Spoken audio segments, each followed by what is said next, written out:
Assalamualaikum warahmatullahi wabarakatuh. Saat ini saya akan mencoba sharing mengenai penggolongan obat kardiovaskuler.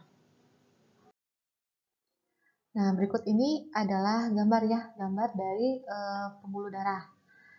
Nah, jadi sistem kardiovaskuler ini adalah suatu sistem yang penting bagi tubuh kita karena tidak ada sel ataupun jaringan yang dapat berfungsi dengan baik apabila tidak ada oksigen dan pasokan darah yang cukup. Jadi jika terdapat gangguan dalam jantung ya karena dia mengandung banyak pembuluh darah, maka seluruh tubuh ini akan sangat dipengaruhi. Nah, jadi di sini saya tampilkan ada gambar jantung ya. Jadi penyakit kardiovaskuler ini merupakan suatu penyakit gangguan pada jantung dan pembuluh darah, di mana penyakit ini sangat sering terjadi, terutama di negara-negara maju. Contoh penyakitnya seperti apa? Jadi semua penyakit yang berkaitan dengan pembuluh darah, yaitu penyakit jantung koroner, lalu stroke, lalu hipertensi, bahkan diabetes mellitus pun merupakan penyakit yang berawal dari adanya sindrom metabolik. Nah, alasan mengapa di negara maju ini banyak sekali masyarakat yang terkena penyakit sindrom metabolik ini karena kita tahu bahwa negara maju biasanya memakai makanan yang junk food. Nah, makanan junk food ini tidak baik untuk tubuh karena memang dia mengandung bahan-bahan pengawet di dalamnya sehingga biasanya dari negara berkembang ini berubah menjadi negara maju dan penyakitnya itu akan berbeda. Nah, biasanya kalau dari awal penyakit yang banyak diderita itu adalah penyakit infeksi, justru di negara maju yang paling banyak berkembang itu adalah penyakit-penyakit yang berkaitan dengan sistem kardiovaskuler. Oleh karenanya, kita perlu hati-hati ya dalam memakan makanan. Jadi istilahnya jangan sampai ada pepatah mengatakan jika masih muda kita tidak bisa membeli makanan enak karena kekurangan materi. Tapi setelah dewasa ataupun masa tua kita tidak bisa membeli makanan karena memang ada penyakit di dalam tubuh kita. Jadi masa muda gunakanlah dengan sebaik mungkin memakan makanan yang bergizi karena itu menjadi bekal untuk masa tua kita. Ya, jadi memang penyakit kardiovaskuler ini dapat dikatakan sebagai penyakit yang salah satu mematikan ya, karena dia bisa dikatakan sebagai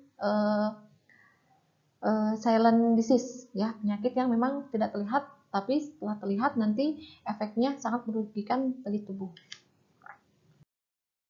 Nah, obat-obat kardiovaskuler ini terbagi menjadi beberapa golongan ya. Berikut golongannya.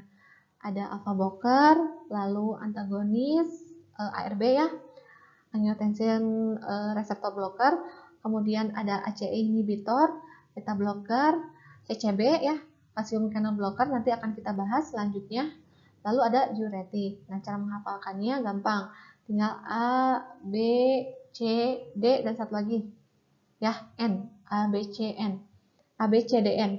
Jadi yang pertama alpha. Alpha itu ada 3. Alpha blocker, angiotensin receptor blocker dan ACE inhibitor. Lalu B itu adalah beta blocker. C itu adalah CCB atau calcium channel blocker. D itu diuretik dan N itu adalah golongan nitrat. Jadi itu untuk mempermudah kita bagaimana menghafalkan obat-obat di sistem kardiovaskuler.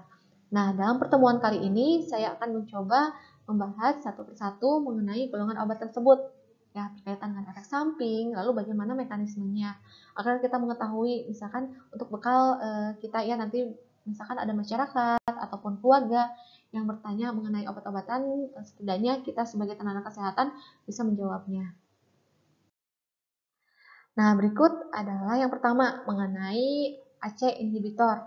ACE ini singkatan dari angiotensin converting enzyme ya, inhibitor. Yang akan saya jelaskan awal ini adalah mekanismenya.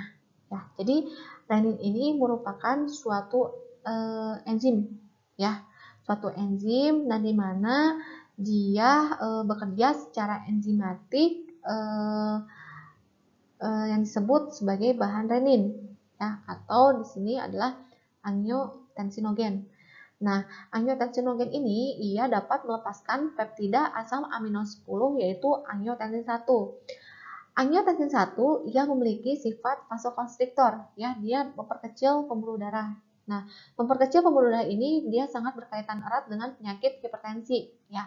Nah, tapi angiotensin 1 ini dia memiliki sifat vasokonstriktor yang lemah. Ya, jadi dia tidak memiliki perubahan yang bermakna di dalam tubuh.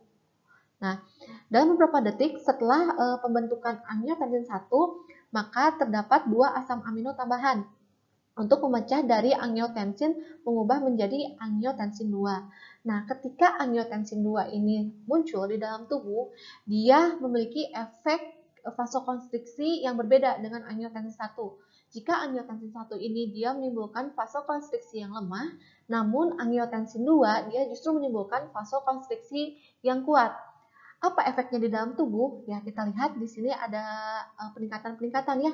Plus di sini adalah dia akan meningkatkan aktivitas simpatetik. Jadi adanya peningkatan dari aktivitas jantung. Yang pertama.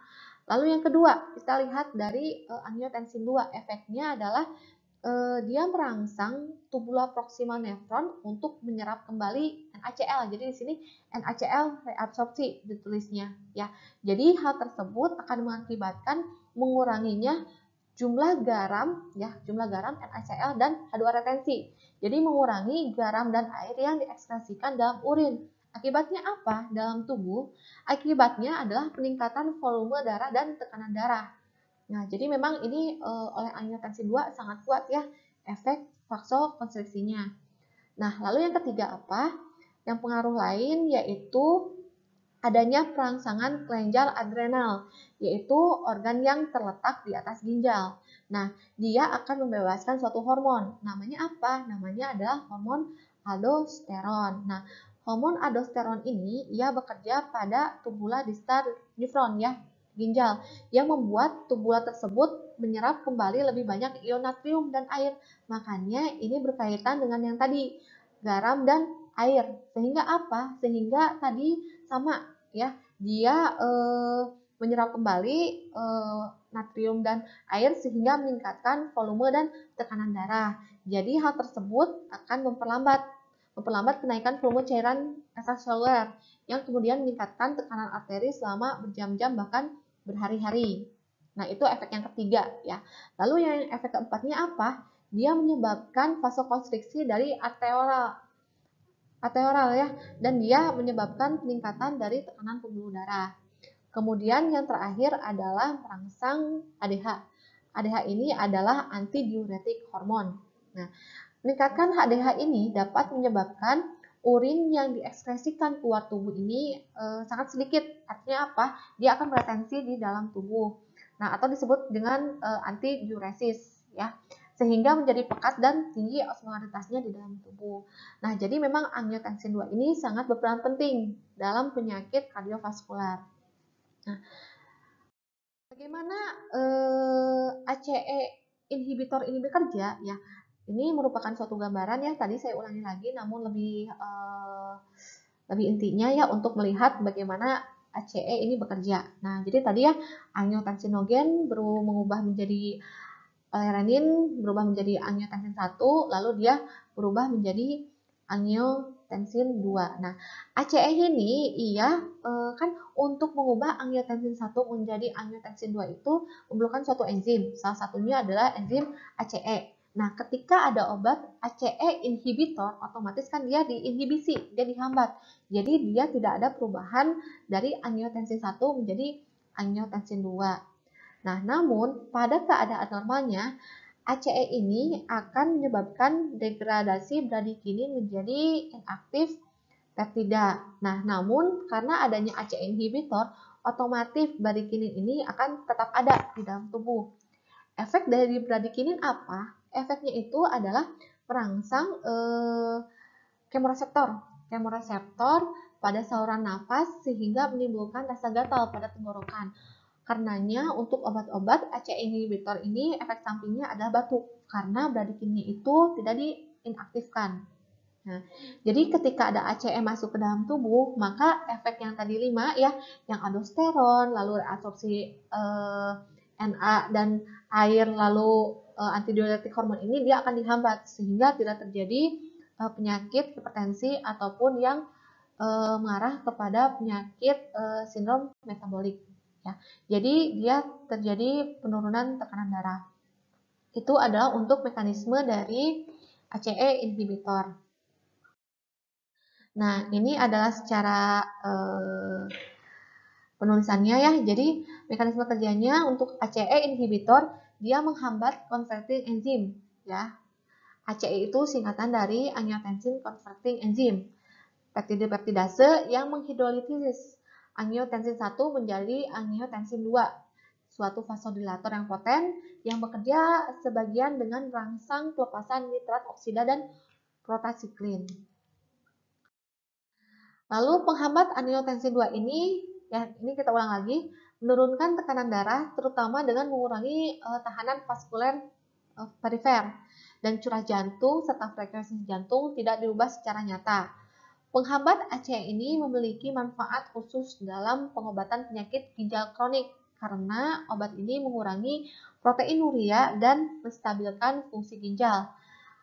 Keuntungan ini mungkin disebabkan oleh membaiknya hemodinamik intrarenal ya. Jadi memang ACE inhibitor dia dikatakan baik untuk penyakit misalkan seorang pasien dia memiliki penyakit ginjal dan hipertensi. Ya, ini cocok memakai ACE inhibitor. Contoh obatnya apa? Berikut adalah contoh obat dari ACE inhibitor. Di antaranya adalah captopril, lalu enalapril, benazepril, lisinopril, ramipril, penidopril ya. Cara menghafalnya mudah ya. Jadi nanti coba ingat-ingat contoh obat yang termasuk dalam ACE inhibitor. Nah, di sini dijelaskan bahwa enalapril hanya tersedia untuk penggunaan intravena, terutama untuk terapi hipertensi yang emergensi. Efek samping yang mungkin timbul yang tadi telah dijelaskan ya, karena dia terdapat bradikinin, maka yang patut digarisbawahi adalah batuk kering. Jadi ACE inhibitor ini menyebabkan batuk kering dan dia menyebabkan pusing, sakit kepala, dan lemas. Apabila batuk kering ini sangat mengganggu penderita, lebih baik dikonsultasikan kepada dokter. Biasanya memang dokter memberikan obat tambahan untuk mengurangi efek batuk yang dihasilkan dari efek samping penggunaan ACE inhibitor. Nah, berikut ada contoh obat ya. Ini saya lampirkan paruh waktu paruh ya. Paruh waktu atau waktu paruh ini adalah waktu yang dibutuhkan sehingga setengah dari obat dibuang dari tubuh ya. Ini adalah dosis awalnya dan ini adalah dosis pemeliharaannya. Dan memang biasanya untuk penyakit sindrom metabolik obatnya itu jangka panjang ya. Karena harus ada maintenance atau pemeliharaan dari penyakit tersebut. Toksisitas dari ACE inhibitor yang pertama adalah hiperkalemia. Jadi dia biasanya lebih sering pada pasien dengan gangguan ginjal atau diabetes. Jadi hati-hati untuk penderita yang memiliki diabetes. Lalu batuk kering terkadang disertai dengan mengi. Ya, mengi itu adalah suatu istilah yang menggambarkan adanya suara yang bernada tinggi ketika sedang bernafas. Ya, lalu ada angioedema. Angioedema ini adalah suatu keadaan di mana adanya penumpukan cairan di bawah kulit. Biasanya misalkan di tangan, di mulut. Nah, ketika itu sangat mengganggu dan itu terjadi ketika mengkonsumsi ACE inhibitor, baiknya dikonsultasikan kepada dokter. Nah, ACE ini dikontraindikasikan pada kehamilan trimester kedua dan ketiga karena resiko hipotensi, anuria, dan kegagalan ginjal. Ya, anuria ini kondisi di mana air kencing atau urin ini tidak bisa keluar. Ya, umumnya anuria ini disebabkan karena adanya gangguan ginjal. Oleh karenanya, memang untuk keadaan khusus ya seperti hamil, lalu anak-anak ataupun orang tua itu harus diwaspadai cara penggunaan obatnya dan lebih baik ke dokter meskipun obat tersebut dapat dibeli secara medikasi atau secara bebas. Ya. Kemudian untuk toksisitas lain yaitu efek toksik ringan yang sering terjadi meliputi perubahan rasa pengecapan ruam di kulit ya atau peristiwa alergi. Nah, ini adalah konseling ya ataupun paparan harus kita jelaskan kepada pasien ketika menerima obat ACE inhibitor. Di mana ACE inhibitor ini baik dimulai minum pada malam hari, namun dia memang ada efek samping obatnya itu adalah batuk. Lalu untuk interaksi obatnya, IO ya, IO interaksi obat ini hindari konsumsi garam kalium dan dapat menyebabkan angioedema yang tadi ya, penumpukan cairan di bawah lapisan kulit. Jika terjadi angioedema ini sebaiknya pemakaian di stop, jadi jangan dilanjutkan dan hubungi dokter. Tadi sudah jelaskan ya satu macam obat kardiovaskuler, lalu yang kedua ini adalah angiotensin reseptor blocker atau disebut dengan ARB. Nah, kita kembali kepada mekanismenya ya. Kalau tadi ACE inhibitor ini adalah dia menghambat pembentukan angiotensin 1 menjadi angiotensin 2, namun di angiotensin reseptor blocker ini justru dia menghambat efek angiotensin 2 atau senyawa ya yang menyempitkan pembuluh darah. Nah, ketika senyawa ini dihambat, dia tidak menempel pada reseptornya, otomatis kelima efek ini dia tidak akan terjadi ya. Nah, hambatan pada kerja angiotensin ini maka menyebabkan pembuluh darah ini tetap terbuka lebar dan tekanan darah mampu diturunkan. Sifat dari ARB ini mirip dengan sifat dari pengobatan menggunakan ACE inhibitor ya. Tetapi obat golongan ini tidak menghambat pemecahan bradikinin. Artinya apa? Tidak ada efek samping batuk ya. Jadi ini lebih minim terhadap penafasan efek sampingnya dibandingkan dengan ACE inhibitor. Nah, jadi obat ini merupakan obat yang alternatif berguna untuk pasien yang harus dihentikan dengan menggunakan ACE karena memang efek batuknya itu sangat mengganggu. Nah, ini bisa dialihkan dengan menggunakan obat ARB. Ya.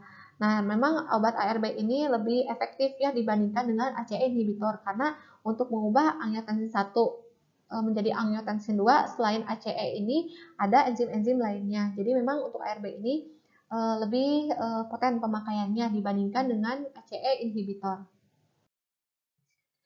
Nah, ini adalah penjelasannya di mana ARB di mana ARB ini merupakan obat-obat penyekat reseptor angiotensin 2 tipe 1 atau AT1 yang mempunyai sifat yang sama dengan ACE inhibitor, tetapi tidak menyebabkan batuk ya, tadi sudah dijelaskan. Kemungkinan karena obat ini tidak mencegah degradasi dari bradikinin. Ia memiliki potensi untuk menghambat kerja angiotensin secara lebih menyeluruh dibandingkan dengan penghambat ACE, karena terdapat enzim-enzim lain selain ACE yang dapat menghasilkan angiotensin 2. Berikut adalah contoh obatnya ya. Kalau tadi ACE inhibitor itu captopril, enalapril, sedangkan untuk ARB ini contohnya adalah losartan, valsartan, candesartan, kemudian eposartan, irbesartan, dan telmisartan. Selanjutnya adalah untuk golongan nitrat dan nitrit. Ya, jadi nitrat itu bekerja untuk melebarkan pembuluh darah. Gunanya untuk apa? Agar pasokan oksigen dan darah ke jantung ini meningkat. Ya, jadi kondisi tersebut akan mengurangi beban dari jantung. Ya, jadi mekanisme kerjanya ia bekerja pada otot polos vaskuler yang mencakup peningkatan nitrat oksida dan peningkatan CGMP intraseluler ya, yang menyebabkan vasodilatasi. Jadi dia menyebabkan terbukanya pembuluh darah ya, dan penurunan distensi dinding jantung, menurunkan kebutuhan oksigen dan nyeri cepat menghilang. Untuk farmakokinetiknya, hati mengandung nitrat organik reduktase berkapasitas tinggi yang mampu mengaktifasi obat. Oleh karena itu, jadi dikatakan bahwa bioavailabilitas nitrat organik oral yang biasanya digunakan itu adalah nitrogliserin atau ISDN. Sangat rendah, ya biasanya kurang dari 10-20%. Nah, karena alasan ini, maka penggunaannya itu secara sublingual ya. Mungkin sudah dijelaskan pada materi sebelumnya mengenai penghantaran obat. Ya, salah satunya adalah jalur sublingual yang tidak melalui metabolisme lintas pertama, jadi dia langsung ya. Lebih dianjurkan untuk mencapai konsentrasi terapeutik dalam darah dengan cepat. Jadi memang penggunaan sublingual ini sebagai salah satu alternatif agar efek terapinya ini cepat ya, berbeda dengan oral. Nah, dia memiliki waktu paruh 2-8 menit dan bioavailabilitas ISDN ya, isosorbit mononitrat ini adalah 100%. Ekskresinya terutama dalam bentuk turunan glukoronida dari metabolit terdenitrasi sebagian besar melalui ginjal. Maaf, di sini maksudnya efek samping ya. Efek samping akut ini dari obat golongan nitrat adalah toksisitas akut nitrat organik yang utama terjadi akibat perluasan langsung dari efek vasodilatasi terapeutik ya. Jadi justru karena efeknya terlalu besar, dia maka menyebabkan hipotensi ortostatik dan takikardia dan serta nyeri kepala yang berdenyut. Jadi memang ketika kita menggunakan suatu obat ya, justru dia misalkan menyebabkan vasodilatasi, justru ketika ada obat masuk ke dalam tubuh, misalkan dosis tersebut terlalu besar, dia akan menyebabkan efek yang berlawanan. Jadi misalkan obat ini digunakan untuk obat antihipertensi, namun ketika dosis tersebut terlalu banyak atau rentang waktunya itu terlalu sempit, maka obat tersebut malah menyebabkan hipotensi. Ya, jadi memang penggunaannya itu harus sesuai dalam menggunakan obat. Ya, jadi memang berlebih itu tidak baik ya untuk obat. Dan yang kedua adalah nitrat dikontraindikasikan jika terdapat peningkatan intrakranial. Jadi intrakranial ini adalah tekanan di dalam rongga kepala. Nah, ini adalah obat, dosis, dan lama kerjanya. Nah, ini biasanya obat-obat yang digunakan untuk penyakit jantung. Ya, bisa dilihat mungkin macam-macam obatnya, dan nanti memang obat-obat yang ini yang akan kita pakai untuk praktikum ya. Nanti prakteknya memang mencari rekam medis ya, rekam medis mengenai obat-obatan berikut ini. Lalu alpha blocker ya. Alpha blocker ini merupakan obat yang digunakan untuk melemaskan otot polos atau otot yang bekerja tanpa perintah ya. Otot polos contohnya adalah otot pembuluh darah, sehingga adanya alpha blocker ini dapat melebarkan pembuluh darah dan sirkulasi darah ini akan menjadi lancar. Nah, ketika sirkulasi darah menjadi lancar, otomatis hipertensi ini akan turun ya. Nah, penghambat alfa ini bekerja dengan cara ya, penghambat alfa atau alpha blocker bekerja dengan cara menghambat stimulasi dari sistem saraf dalam mengeluarkan zat yang dinamakan sebagai noradrenalin. Nah, penghambat noradrenalin ini ia akan memunculkan sejumlah efek. Contohnya adalah memaskan dinding pembuluh darah sehingga laju aliran darah itu akan menjadi lancar. Nah, alpha blocker di sini dikatakan ia menurunkan tonus arteriol vena yang menyebabkan penurunan resistensi perifer dan hipotensi. Nah, lalu alpha blocker menyebabkan refleks takikardi ya, karena dia bekerjanya memang tanpa perintah. Karena pelepasan norepinefrin yang terjadi dapat menstimulasi reseptor beta jantung selanjutnya. Ini adalah contoh untuk alpha blocker ya, yang selektif. Nah, contohnya adalah prazosin dan doxazosin. Nah, perbedaannya apa? Untuk doxazosin ini dia memiliki durasi yang lebih lama dibandingkan dengan prazosin, sehingga efek takikardinya yang nanti ditimbulkan itu relatif lebih ringan. Nah, ini adalah efek ya yang disebabkan adanya konsumsi alpha blocker, di mana hipotensi berat dapat terjadi setelah dosis pertama. Jadi hati-hati ya, perlu adanya pemantauan terhadap tekanan darah. Prazosin dan doxazosin dapat meredakan gejala hiperplasia prostat sehingga diindikasikan pada pasien hipertensi dengan kondisi tersebut. Nah, jadi memang ada beberapa pasien dengan kondisi tertentu sehingga pengobatan untuk sistem kardiovaskuler ini disesuaikan dengan keadaan pasien. Selanjutnya adalah beta blocker. Ya. Jadi beta blocker ini di sini dikatakan memblok reseptor beta yang dapat menyebabkan penurunan tekanan darah melalui penurunan curah jantung. Ia ada yang bersifat selektif dan non-selektif. Untuk yang non-selektif contohnya adalah propanolol, dan untuk selektif beta 1 adalah atenolol dan metoprolol. Apa perbedaan antara selektif dengan non-selektif? Jadi perbedaannya itu adalah untuk yang selektif, ia bertugas menghambat reseptor beta 1 dengan efek memengaruhi kerja jantung, namun tidak pada jalur pernafasan ya. jenis-jenis obatnya ini ya, untuk yang selektif atenolol, metoprolol. Nah, sedangkan untuk yang non selektif dia bertugas menghambat reseptor beta 1 dan beta 2 dengan efek yang mempengaruhi jantung, pembuluh darah, dan jarum pernafasan.